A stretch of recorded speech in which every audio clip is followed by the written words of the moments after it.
पिछले दिनों हरिद्वार में धर्म संसद में मुसलमानों के कत्लेआम के ऐलान के बाद उसके विरोध में इत्तेहाद मिल्लत काउंसिल के प्रमुख और नबीर आला हजरत मौलाना तौकीर रजा खान ने मुसलमानों से अपनी जान को कुर्बान करने की पेशकश की, जिसके लिए उन्होंने 7 जनवरी को जुमे की नमाज के बाद इस्लामिया ग्राउंड पहुंचने की अपील की। इसके बाद हिंदुस्तान के मशहूर दरगाह ख्वाजा गरीब नवाज के सजादा नसीं और खादिम हजरत सैयद सरवर चिश्ती ने एक वीडियो जारी कर मौलाना तौकीर के इस कदम की हिमायत की। मौलाना तौकीर की अपील के बाद आज जुमे की नमाज के बाद मुसलमानों का एक हुजूम अपनी जानों को कुर्बान करने के लिए इस्लामिया ग्राउंड की तरफ रवाना हो चला। देखते ही देखते इस्लामिया ग्राउंड में मुसलमानों का एक जनसैलाब दिखाई देने लगा। मौलाना तौकीर के इस्लामिया ग्राउंड में पहुंचने पर जोरदार इस्तकबाल किया गया। मौलाना ने अपनी तकरीर में कहा कि हम यहाँ किसी से लड़ने नहीं आए हैं, हम यहाँ अपनी जान को कुर्बान करने आए हैं। धर्म संसद असल में वो धर्म संसद नहीं थी। किसी धर्म में ये नहीं सिखाया जाता कि लोगों को कत्लेआम शुरू कर दो, लोगों की बुराई शुरू कर दो। धर्म संसद करने वाले अधर्मियों के खिलाफ कार्रवाई होनी चाहिए। उन्होंने कहा कि किस धर्म में लिखा है कि हिंदू मुसलमानों के बीच लड़ाई होनी चाहिए? किस धर्म में कहा गया है कि लोगों का नरसंहार कर दो? क्या वो देश प्रेमी हो सकता है जो अपने ही देश के 20 लाख लोगों को खत्म करने की बात करता हो?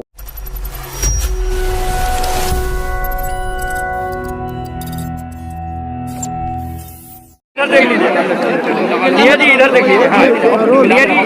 आज आपने आज हमारा ये जो डेमोन्स्ट्रेशन था, क्या कर रहे हो यार, थोड़ा पीछे हो यार। जी धर्म संसद वालों ने ऐलान किया था कि 20 लाख मुसलमानों का कत्ल करेंगे। हमने कहा कि तुम्हें मुसलमानों को ढूंढने नहीं जाना है, हम एक मैदान में जमा कर देते हैं, यहाँ आके हमारे भाइयों को कत्ल कर लो। तो 20,000 मैंने आज दिए हैं, लेकिन कोई न पुलिस से मरवाया गया, न उन गुंडों से मरवाया गया। अगर हमारी मांग सही है और दुरुस्त है तो मैं हुकूमत से मांग करता हूं कि उन लोगों के खिलाफ कार्रवाई की जाए जिन्होंने ये अधर्म फैलाने की कोशिश की, जिन्होंने इतनी खराब भाषा बोली, देश की एकता को बर्बाद करने का काम किया है। उन लोगों का ठिकाना जेल होना चाहिए। और मैं हुकूमत हिंद से मांग करता हूं कि किसी भी के मजहब पे टिप्पणी करने वाले, मजहब को बुरा कहने वाले, मजहब पर उंगली उठाने वाले, रसूल की शान में गुस्ताखी करने वाले, एक भी मुसलमान मुझे बताओ जो राम की शान में गुस्ताखी करता हो। हम तो मर्यादा पुरुषोत्तम कहते हैं, मानते हैं। तो एक ऐसा स्पेशल सत्र बुलाया जाना चाहिए, विशेष सत्र बुलाया जाना चाहिए पार्लियामेंट का, और ऐसा सख्त कानून पास किया जाना चाहिए कि इस किस्म के लोगों की जबानों पर लगाम लग सके। आगे और भी जगह हम संसद लगाएंगे। रसूल आज़म की अज़मत के नाम पर और अपने मुल्क के नाम पर जान देने के लिए आए हो कि नहीं आए हो? और हम दावत देते हैं जो हमारी जान लेना चाहते हैं, हम दावत देते हैं उन बेईमानों को, उन तमाम लोगों को जो हमसे नफरत करते हैं। और उनकी नफरत इसलिए नहीं है कि हम खराब लोग हैं, उनकी नफरत इसलिए है कि हम बहुत अच्छे हैं। इस वक्त मैं मुसलमानों की बात नहीं करूंगा, हिंदू माइथोलॉजी के हिसाब से मैं इस पर बात करना चाहता हूँ। आपसे बात कहाँ से हो रही है, मैं अपनी बात हिंदू समाज तक पहुँचाना चाहता हूँ। ये बताओ, क्या रावण मुसलमान था? मुसलमान और हिंदू की लड़ाई कब हुई है, कौन से दौर में हुई है? मर्यादा पुरुषोत्तम राम ने रावण से जंग की। क्या रावण मुसलमान था?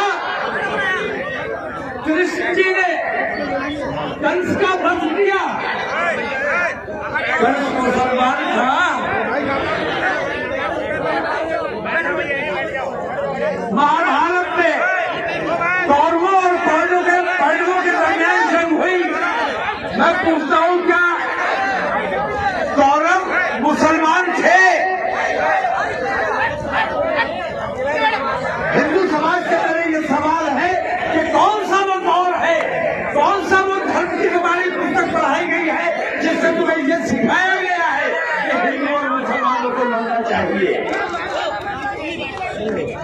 मैंने ये देखा है कि वो हिंदू समाज के मामला हो या मुसलमानों के हो, हर दौर में अच्छाई और बुराई के दरमियान लड़ाई हुई है, अच्छाई और बुराई के दरमियान जंग हुई है, और हर दौर में बिलाखिर जंग हमेशा अच्छाई ने जीती है, बुराई हमेशा ताकतवर नजर आई है।